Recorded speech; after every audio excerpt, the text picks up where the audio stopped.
reporting surrounding the U.S. strike on Iran's nuclear sites. A fake news CNN reporter named Natasha Bertrand now triumphantly claims that the president's strikes did not obliterate Iran's nuclear sites at all. Now, keep in mind, this is the very same reporter who confidently authored this untrue story in 2020 with the headline, "Hunter Biden's story is Russian disinformation. Dozens of former intel officials say."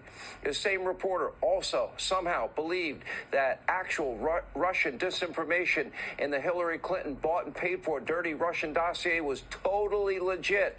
The op-ed in the Washington Post accused her of bootstrapping the dossier into an MSDNC gig.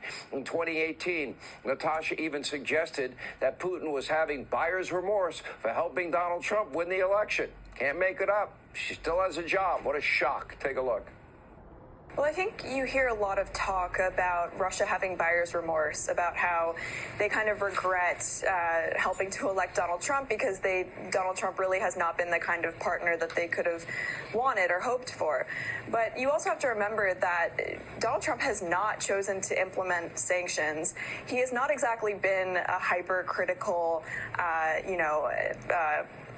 leader on the world stage of Russia. So in that sense, Russia kind of lucked out.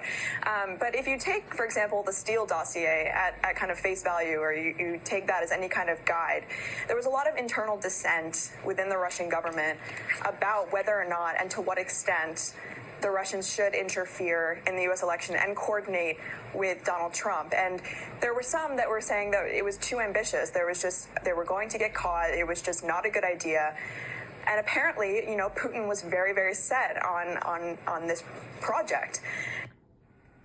Now, this anti-Trump hack has zero credibility, and so do her Trump-hating sources. In a statement today, the CIA debunked Bertrand's reporting, quote, "A body of credible intelligence indicates that Iran's nuclear program has been severely damaged by the recent targeted strikes. This includes new intelligence from a historically reliable and accurate source that several key Iranian nuclear facilities were destroyed and would have to be rebuilt over the course of many years."